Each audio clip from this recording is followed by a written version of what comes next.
যে গল্পটি পড়ব সেটি ভারতের মহামহিম রাষ্ট্রপতি শ্রীমতী দ্রৌপদী মুর্মুর জীবন থেকে নেওয়া। ম্যাডাম, আপনি মেকআপ করেন না কেন?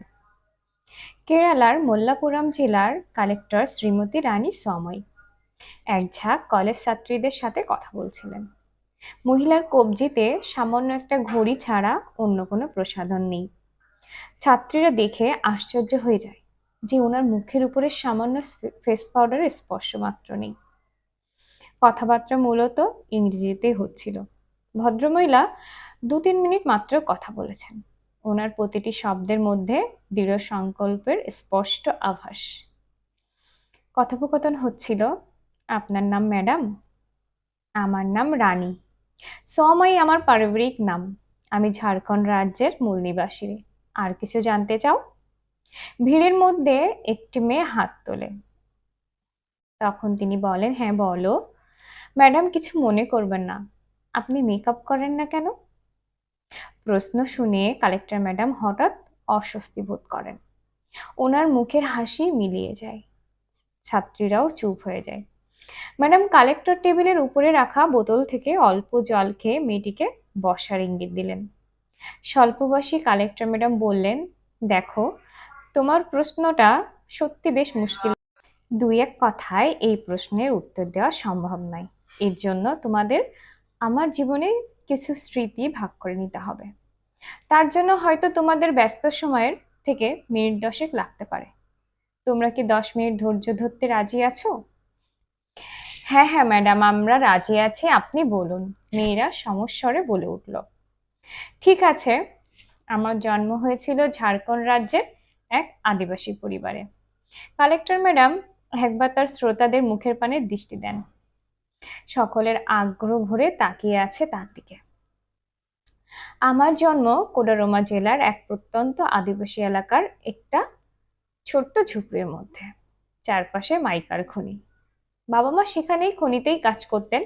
আমার চেয়ে বড় 2 ভাই ছিল আর একটা ছোট বোন। আমরা সকলেই ওই ছোট্ট ঝুপড়িটার মধ্যে থাকতাম। বর্ষায় ঝুপড়ির মধ্যে ঝল ঝরত, শীতে শিশির। বাবা মা খুব কম পয়সায় ওইখানে খাদানে কাজ করতেন, কারণ ও ছাড়া অন্য আর কোনো কাজ তারা জানতেন না। আমার যখন বছর 4 বয়স, বাবা মা 2 ভাই সকলেই কেন জানি না কি এক অজানা অসুখে আক্রান্ত হয়েছিল এবং বিছানা নিলেন। আচ্ছা, তখন ওরাও নিজেরাও জানতো না যে তাদের রোগের মূল কারণ হলো ওই খাদানের বাতাসে মিশে থাকা মাইকার ধুলো। আমার বয়স 5 বছর হতে না হতেই এক ভাই মারা গেল সেই রোগে। দীর্ঘশ্বাস ফেলে কালেক্টর ম্যাডাম চুপ করে থাকেন, রুমাল দিয়ে চোখের জল মোছেন। পুরনো স্মৃতি সত্যিই কষ্টদায়ী। বেশিরভাগ দিনই খাবার বলতে জুটত একটা কি দুটো রুটি আর ভরপেট জল। রোগে ভুগে একসময় 2 ভাইয়েরই মৃত্যু হলো। তোমরা বলবে ডাক্তার দেখানো উচিত ছিল। আমাদের গ্রামে ডাক্তার তো দূরের কথা, একটা স্কুল পর্যন্ত ছিল না। ছিল না কোনো হাসপাতাল, স্বাস্থ্যকেন্দ্র, নিদেন পক্ষে একটা শৌচাগারও। বিদ্যুৎ তো ছিলই না। তোমরা কল্পনা করতে পারো এমন একটা গ্রামের কথা? এর মধ্যেই একদিন বাবা হাড় চামড়া সার অভুক্ত আমার হাত ধরে টেনে নিয়ে গেল টিনের চাদর দিয়ে ঘেরা একটা অভ্র খাদানে। পুরনো আর গভীর হওয়ার সঙ্গে সঙ্গে খাদানটা বেশ বদনামও কুড়িয়েছে। লাগাতার খুঁড়তে খুঁড়তে খাদানটা তখন অত্যন্ত গভীর। মাটির নিচে সহস্রধারা ছড়িয়ে পড়েছে তার গভীর গহ্বরের জাল। আমার কাজ ছিল ওই খনির ছোট ছোট গহ্বরের মধ্যে ঢুকে সেখান থেকে অভ্রের আকরিক তুলে নিয়ে আসা। 10 বছরের কম বয়সী ছেলে মেয়েরাই পারে ওই রকম গভীর গর্ত থেকে অভ্রকে তুলে আনতে। কাজের পর জীবনে সেই প্রথমবার আমি ভরপেট রুটি খেতে পেলাম, কিন্তু অন্নভস্ত পেটে সইল না। আমার বমি হয়ে গেল। যে বয়সে স্কুলের প্রথম শ্রেণীতে পড়াশোনা করার কথা, সেই বয়সে অন্ধকার গুহার মধ্যে ঢুকে অভ্রকে তুলে আনছিলাম। বিষাক্ত ধুলোর মধ্যে বদ্ধ জায়গায় নিঃশ্বাস নিতে বাধ্য হচ্ছিলাম। কতবার অভ্রকের খনি ধসে পড়েছে, ভিতরে বাচ্চা কাচ্চা ছেলেমেয়েরা আটকা পড়ে মারা গিয়েছে, না হলে দুরারোগ্য ব্যাধির কামড়ে মারা গেছে। সেটাই ছিল নিয়তি। দিনে 8 ঘন্টা কঠিন পরিশ্রম করার পর একবেলা কোনো রকমের খাবার জুটানোর মতো পয়সা পাওয়া যেত। নিত্যদিনের ক্ষুধা, তৃষ্ণা আর বিষাক্ত ধুলোর মধ্যে শ্বাস নেওয়ার কারণে আমি ধীরে ধীরে অসুস্থ আর নিস্তেজ হয়ে পড়ছিলাম। বছর ঘুরতে না ঘুরতেই আমার ছোট বোনটাও এসে লাগে খাদানের কাজে। বাবার শরীর একটু জুত হতেই তিনিও জুটে যান খাদানের কাজে। এখন সকলে মিলে একসাথে কাজ করার ফলে কাউকেই না খেয়ে থাকতে হয় না। তবে কপালের লিখন কে করবে খণ্ডন। সেবার আমার ধুম জ্বর।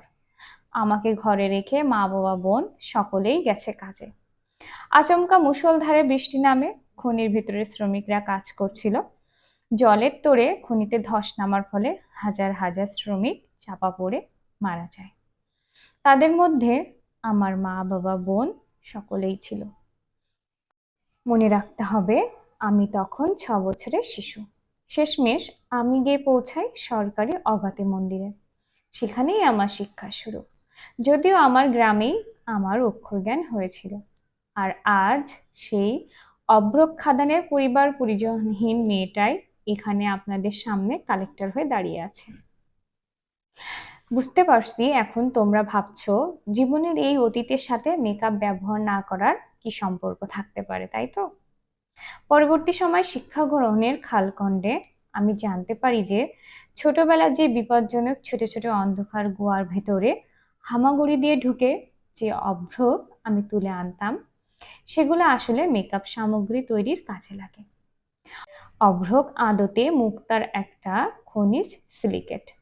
বড় বড় প্রসাধনী বস্তু প্রস্তুতকারী দেশ বিদেশি কোম্পানিগুলো তাদের প্রোডাক্টের মধ্যে চামড়ার একটি চমকদার জেল্লা বা গ্লেজ ফুটিয়ে তোলার জন্য মিশিয়ে থাকে।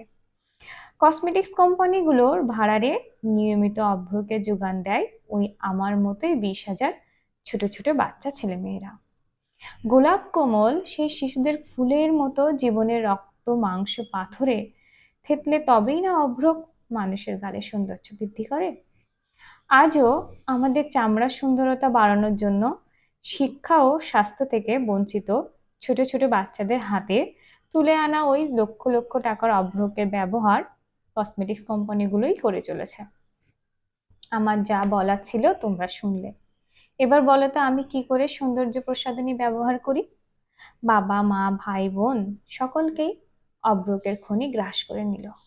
যে মায়ের গায়ে কোনোদিন ছেঁড়া কাপড় ছাড়া অন্য কিছু দেখলাম না, তার স্মৃতি মাথায় নিয়ে আমি কি করে রেশমি শাড়ি পরে ঘুরি। কালেক্টর ম্যাডাম রানী সোয়ামাই নিজের কাজে চলে গেলেন। কলেজের ছাত্রীরা স্থাণু হয়ে বেশ কিছু সময় সেখানেই দাঁড়িয়ে থাকে। তারপর তারাও নিজেদের কাজে ব্যস্ত হয়ে যায়। আজও ঝাড়খণ্ডের উচ্চ গুণমান সমৃদ্ধ অভ্রকের খনি থেকে হাজার হাজার বাচ্চা স্কুলে না গিয়ে অভ্রক তোলার কাজে লেগে আছে। তারা হয় রোগে ভুগে, নয় না খেতে পেয়ে অপুষ্টিতে কষ্ট বা ভূস্খলনে মাটি চাপা পড়ে মারা যায়। এরপর গঙ্গা দিয়ে অনেক জল গড়িয়েছে, দিন মাস বছর ঘুরেছে, সেই কালেক্টর ম্যাডাম এখন ভারত গণরাজ্যের প্রথম নাগরিক, মহামহিম রাষ্ট্রপতি শ্রীমতী দ্রৌপদী মুর্মু, ভারত গণরাজ্যের রাষ্ট্রপতি।